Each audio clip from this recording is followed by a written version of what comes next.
ସାଙ୍ଗମାନେ ଆଜି ମୌସୁନ୍ଦରୀର ଅଧିକାର ଦେଖନ୍ତୁ। ଆଦି ମୁକ୍ତିକୁ କୁହେ ଏସବୁ କ'ଣ? ମୁକ୍ତି କୁହେ ଏସବୁ ସତ, କାଲି ରାତିରେ ଆମ ଭିତରେ ଏମିତି ସବୁ ହେଇଛି। ଆଦି କୁହେ ମିଛ କଥା, ଏ ବାହାଘର ଅଟକାଇବା ପାଇଁ ତମର ଏସବୁ ମିଛ ବାହାନା ନା? ମୁକ୍ତି କୁହେ କ'ଣ କହିଲ? ମିଛ ବାହାନା? ତମେ ନିଶାରେ ରହିବ, ମୋ ହାତକୁ ଜବରଦସ୍ତ ଆଣିକି ପାଖରେ ରଖିକି କହିବ କିସ୍ କର, ତାପରେ ସବୁ ଦୋଷ ମୋ ଉପରେ ଦେବ ନା? ମୁଁ ମିଛ କହୁଛି? ଦେଖ ସ୍ୱାମୀ, ହେଇପାର ତମେ ବିଜନେସମ୍ୟାନ୍, କିନ୍ତୁ ସମ୍ପର୍କରେ ବିଜନେସ୍ ଜମାରୁ ବି ଚଳିବନି। ଆଉ ସମସ୍ତେ ଜାଣିଛନ୍ତି ମୁଁ ଏମିତି କିଛି ବି କରିପାରିବିନି। ଏସବୁ କାମ ତ ତମ ଭଳି ଦୁଷ୍ଟ ଦାନବମାନଙ୍କର। ଆଦି କୁହେ ହେଲେ ମୁଁ ତ କାଲି ନତାଶାଙ୍କ ସହିତ ଏ ରୁମ୍ରେ ଥିଲି। ମୁକ୍ତି କୁହେ ଆଚ୍ଛା, ଏକଥା ବହୁତ ବଢ଼ିଆ ସେ ମନେ ଅଛି ନା? କାଲି ସେ ଉପର ମହି ସହିତ ଏଠି ରହିକି ରୋମାନ୍ସ କରୁଥିଲ, ସିଏ ବି ବାହାଘର ପୂର୍ବରୁ। ହେଲେ ଆମ 2 ଜଣଙ୍କ ବାହାଘର ହେଇସାରିଛି, ତାପରେ ବି ତୁମକୁ କିସ୍ କରିଦେଲେ ତୁମକୁ ବହୁତ ପ୍ରୋବ୍ଲେମ୍ ହେଇଯାଉଛି। ମୋ ସନ୍ଦେହ ନା ପୁରାପୁରି ଠିକ୍ ଥିଲା, ତୁମେ ନା ସେଇ ଟାଇପ୍ର ପୁଅ। ଆଦି କୁହେ ଏଇ ହ୍ୟାଲୋ, କେଉଁ ଟାଇପ୍ର ପିଲା? ମୁକ୍ତି କୁହେ ସେଇ ଟାଇପ୍ର ମୋ ଲୋଫର ଆଉ ଚିଟର। ଆଦି କୁହେ ଏକ୍ସକ୍ୟୁଜ୍ ମି, ମୁଁ ଲୋଫର ଆଉ ଚିଟର ନୁହଁ, ମୁଁ ଗୋଟେ ବିଜନେସମ୍ୟାନ୍, ଓଡ଼ିଶାର ନମ୍ବର 1। ମୁଁ ଚାହୁଁଥିଲି ତମ ସାଙ୍ଗରେ ରୋମାନ୍ସ କରିବା ପାଇଁ, ହେଲେ ତମେ ସେଦିନ ବାହା ବେଦିକି ଆସିଲାଣି କ'ଣ ପାଇଁ? ଆଟଲିଷ୍ଟ ସେ ନତାଶା ତମଠାରୁ 100 ଗୁଣରେ ଭଲ। ମୋତେ ବାହା ହେବା ପାଇଁ ରାଜି ତ ହେଇଗଲା ନା? ମୁକ୍ତି କୁହେ ହଁ, ହେବନି କେମିତି?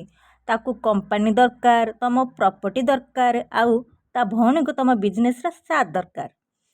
ଆଉ ଶୁଣ, ମୁଁ ସେ ନତାଶା ଭଳିଆ ନୁହଁ ଯେ ମୁଁ କୌଣସି ସ୍ୱାର୍ଥ ରଖିକି ବାହା ହେଇଛି, ଆଉ କୌଣସି ଲୋଭରେ ତମ ଘରେ ପଡ଼ିକି ରହିଛି।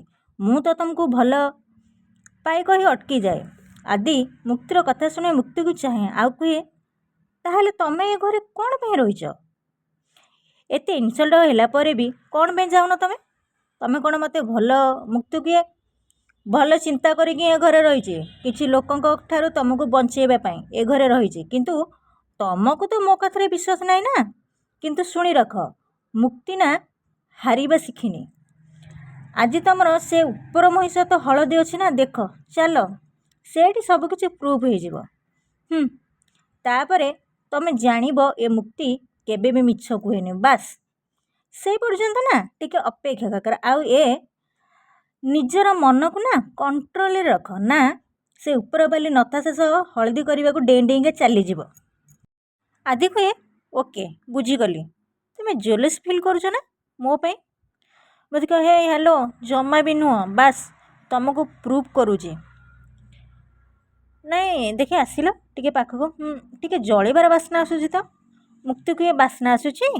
ଆଦି କୁହେ ମୁକ୍ତି କୁହେ ତାହେଲେ ଗୋଟେ କାମ କର, ତମ ନାକକୁ ଟ୍ରିଟମେଣ୍ଟରେ ପଠାଇ ଦିଅ। ମୁକ୍ତି ସେଠୁ ରାଗିକି ଚାଲିଯାଏ।